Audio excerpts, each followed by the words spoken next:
Alright, this video is for the Corvette V-Series 704 transmission cross member issue that everyone has or has been having.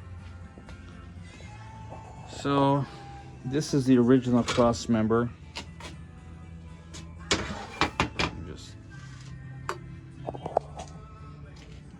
It's connected to it connects to a torque tube, what appears to be a torque tube. This is the tail shaft for the 704. It was originally mounted like this.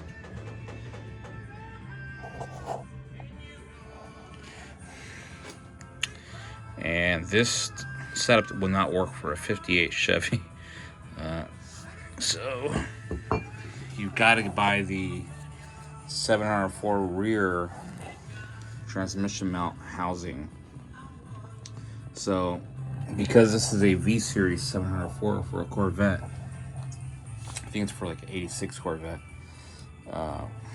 you want to buy the tail shaft with the rear mount to make things easier, unless you're going to weld up a custom your own custom mount with the original here.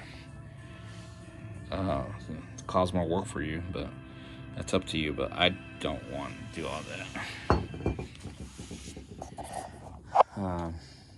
I cut the e-brake brackets because I'm not going to use the original setup. I'll probably go with the hydraulic e-brake. So for let's say you would have a regular 704, 87 Camaro 704, and you would order a 704 transmission crossmember for the original 58X frame, right? So originally the transmission mount on the crossmember would be in front right here. I cut it off and then I welded an angle iron to cover it up, and then I reversed it because it fits. I had to cut off the e-brake brackets because they were in the way, and I'm not going to use them. I'm going to use a hydraulic e-brake.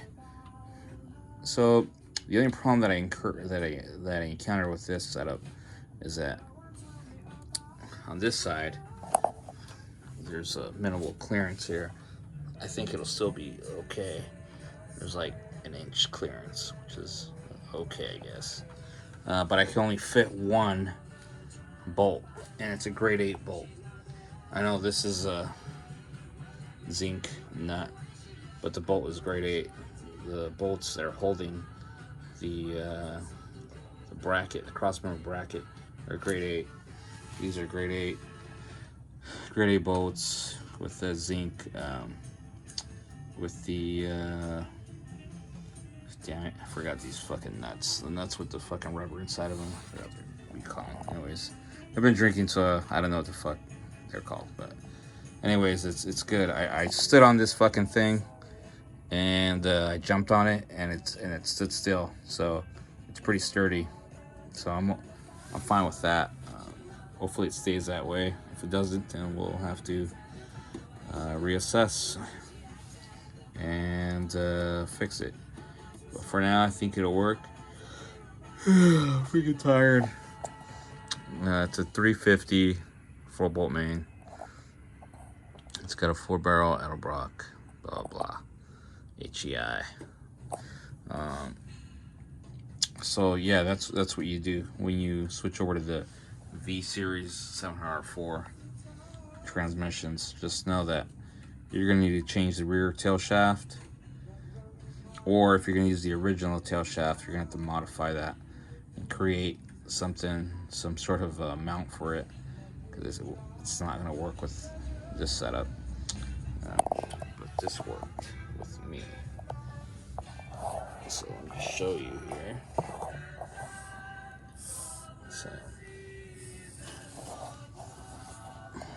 it took me about 5 hours.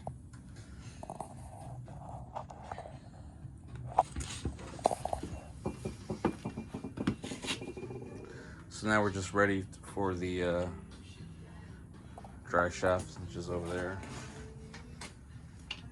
Ready to cut it, measure it end to end, and take it to dry shaft shop, have them cut it, balance it, and that should be it.